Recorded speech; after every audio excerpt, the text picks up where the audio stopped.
রাইটমুভ এবং জুপলা দুইটিই রিপোর্ট করেছে যে গত এক দশকের মধ্যে যুক্তরাজ্যে বিক্রির জন্য সবচেয়ে বেশি বাড়ি তালিকাভুক্ত হয়েছে। গত বছরের তুলনায় বিক্রির জন্য তালিকাভুক্ত বাড়ির সংখ্যা বেড়েছে প্রায় 10%। শুনতে ভালো লাগছে, ক্রেতাদের জন্য বেশি বিকল্প, বিক্রেতাদের মধ্যে বেশি প্রতিযোগিতা, ভালো দামে কেনার সুযোগ। কিন্তু সমস্যা হচ্ছে চাহিদা বেড়েছে মাত্র 4%। এই ব্যবধানটা বড়। এখন বিক্রেতারা ক্রেতাদের খুঁজছে, আগের মতো ক্রেতারা বিক্রেতাদের পেছনে ছুটছে না। ফলে বাজারের গতিবিধি একদম বদলে গেছে, বিশেষ করে মহামারীর সময়কার সেই উত্তেজনাপূর্ণ সময়ের তুলনায়। জুপলার পূর্বাভাস অনুযায়ী 2000 সালে বাড়ির দাম বৃদ্ধি কমে 1.5% থেকে 2%-এর মধ্যে থাকবে। মুদ্রাস্ফীতি হিসাব করলে এর মানে প্রায় স্থিতিশীল বাজার, না বড় বৃদ্ধি না বড় পতন। কিছু অঞ্চলে সামান্য দাম বাড়তে পারে, আবার কিছু জায়গায় কিছুটা কমতেও পারে, কিন্তু সার্বিক চিত্রটা হল স্থবিরতা। তাহলে হঠাৎ এত মানুষ বিক্রি করছে কেন? বাজার আকর্ষণীয় বলেই কি? না, বেশিরভাগ ক্ষেত্রেই তাদের আর বিকল্প নেই। মনে আছে ডলবিওস ও 2000 সালে হাজার হাজার মানুষ অত্যন্ত কম সুদের হারে মর্টগেজ নিয়েছিল। তখন সুদের হার ছিল মাত্র 2%, কখনো তারও কম। সেই স্থির মেয়াদী চুক্তিগুলোর সময়সীমা এখন শেষ হচ্ছে, আর বাড়ির মালিকরা মুখোমুখি হচ্ছে কঠিন বাস্তবতার। তাদের মাসিক কিস্তি হঠাৎ 3%, 40%, এমনকি 50% পর্যন্ত বেড়ে যাচ্ছে। অনেক পরিবার বর্তমান সুদের হারে পুনর্ঋণ নিতে পারছে না, এমনকি এখনকার শিথিল নিয়মেও না। তাই তারা বাধ্য হয়ে বাড়ি বিক্রি করছে। এটা 1-2 জনের ঘটনা নয়, এক বিশাল ঢেউ, এবং এটি কেবল শুরু হয়েছে। সারা দেশের এস্টেট এজেন্টরা একই ধরন দেখতে পাচ্ছে। বিক্রেতারা এখন বাস্তবসম্মত দাম চাইছে, বিক্রির সময় আগের তুলনায় অনেক বেশি লাগছে। মহামারীর সময় যেসব বাড়ি কয়েক দিনের মধ্যে বিক্রি হয়ে যেত, এখন তা বিক্রি হতে সপ্তাহ বা মাস লেগে যাচ্ছে। ক্রেতারা এখন আগের চেয়ে বেশি শক্ত অবস্থানে আছে, কিন্তু শুধুমাত্র তখনই যদি তারা মর্টগেজ অনুমোদন পায় এবং নতুন হার অনুযায়ী পরিশোধ করতে পারে। সরবরাহ বেড়েছে, যা বাইরে থেকে ভালো খবর মনে হলেও বাস্তবে এটি বাজারের শক্তি নয়, আর্থিক চাপের লক্ষণ। এদিকে সরকার এবং ব্যাংকগুলো মর্টগেজ মার্কেটকে স্থিতিশীল দেখানোর চেষ্টা করছে। তারা বলছে পরিস্থিতি নিয়ন্ত্রণে আছে এবং নতুন পদক্ষেপগুলো মানুষকে সাহায্য করবে।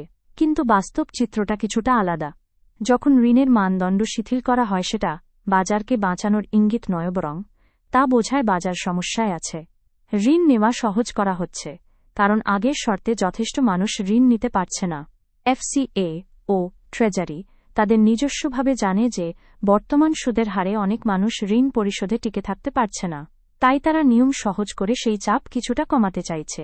কিন্তু এর ফলে নতুন এক বিপদের সূচনা হচ্ছে, কারণ মানুষ এখন তাদের আয়ের তুলনায় অনেক বেশি ঋণ নিতে পারবে। এটি স্বল্পমেয়াদে বাজারকে সচল রাখবে, কিন্তু দীর্ঘমেয়াদে ঝুঁকি তৈরি করবে, ঠিক 2008 সালের মতো। অনেক বিশেষজ্ঞ ইতিমধ্যেই সতর্ক করছেন যে যুক্তরাজ্যের আবাসন বাজার বর্তমানে এক নাজুক ভারসাম্যে দাঁড়িয়ে আছে। ব্যাংক অফ ইংল্যান্ড যদি সামান্য সুদের হার বাড়ায় বা মুদ্রাস্ফীতি প্রত্যাশার চেয়ে বেশি সময় ধরে থাকে, তাহলে এই পুরো ব্যবস্থা কেঁপে উঠতে পারে। এদিকে ক্রেতারা ও ভাড়াটেরা একই সঙ্গে সংকটে আছে। ভাড়ার বাজারেও চাপ বাড়ছে, কারণ অনেক বাড়িওয়ালা মর্টগেজ রেট বৃদ্ধির কারণে তাদের সম্পত্তি বিক্রি করে দিচ্ছে। এর মানে ভাড়ার জন্য উপলব্ধ বাড়ির সংখ্যা কমছে, আর চাহিদা আগের মতোই উঁচু থাকায় ভাড়া ক্রমশ বেড়েই চলেছে। একদিকে ক্রেতারা বাড়ি কিনতে পারছে না, অন্যদিকে ভাড়াটেরা ভাড়া দিতে হিমশিম খাচ্ছে। মাঝখানে ফেঁসে গেছে মধ্যবিত্ত শ্রেণী, যাদের জন্যই এসব সহজ ঋণ আর গ্যারান্টি স্কিম বানানো হয়েছে বলে দাবি করা হচ্ছে। এই অবস্থায় প্রশ্নটা সহজ, যুক্তরাজ্যের আবাসন বাজার কি সত্যিই পুনরুদ্ধারের পথে, নাকি এটি শুধুই সাময়িক সমাধান আরও বড় সংকটের আগমনের ইঙ্গিত? অর্থনীতিবিদরা বলছেন এখনকার আবাসন বাজারকে স্থিতিশীল রাখতেই সরকার এবং ব্যাংকগুলো মূলত টাইম কিনছে, মানে সময় নিচ্ছে, যাতে পরিস্থিতি হঠাৎ ভেঙে না পড়ে। তাদের আশা আগামী 1 বছরে সুদের হার ধীরে ধীরে নামতে শুরু করবে, মুদ্রাস্ফীতি কমবে এবং বাজার আবার নিজে থেকে ভারসাম্য ফিরে পাবে। কিন্তু এই আশাবাদ পুরোপুরি নিশ্চয় নয়। ব্যাংক অফ ইংল্যান্ডের পূর্বাভাস অনুযায়ী 2020 সালের মাঝামাঝি পর্যন্ত সুদের হার তুলনামূলকভাবে উঁচু থাকবে।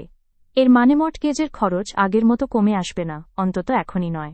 তাই অনেক বাড়ির মালিক যারা ফিক্সড রেট শেষ হওয়ার পর পুনর্ঋণ নিতে পারছে না, তারা হয় বাড়ি বিক্রি করছে, নয়তো তাদের বাজেট কমাচ্ছে।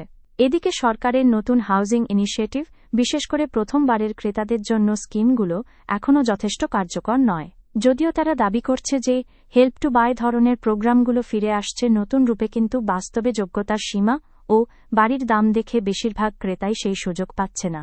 বিশ্লেষকদের মতে এখন যুক্তরাজ্যের হাউজিং মার্কেট 3টি স্তরে ভাগ হয়ে গেছে। পয়েন্ট ধনী ক্রেতারা যারা নগদে বা বড় ডিপোজিট দিয়ে কিনছে তাদের ওপর এই পরিবর্তনের প্রভাব কম। মধ্যবিত্তরা যারা মর্টগেজের ওপর নির্ভর করে তারা এখন সবচেয়ে বেশি চাপের মুখে। নিম্ন আয়ের পরিবারগুলো যারা ভাড়ার বাজারে আটকে আছে তাদের জন্য বাজার এখন আরও কঠিন। এই কাঠামোগত বিভাজনই ভবিষ্যতের সবচেয়ে বড় ঝুঁকি, কারণ যখন বাজারে শুধুমাত্র উচ্চ আয়ের মানুষেরাই টিকে থাকতে পারে তখন সেই বাজার আর সবার জন্য থাকে না। অর্থনীতিবিদদের ভাষায় সুদের হার কমলেও বাজার আগের জায়গায় ফিরবে না, বরং নতুন ভারসাম্য তৈরি হবে যেখানে কম মানুষ কিনতে পারবে আর যারা পারবে তারা আরও বেশি ঋণের বোঝা নিয়ে পারবে।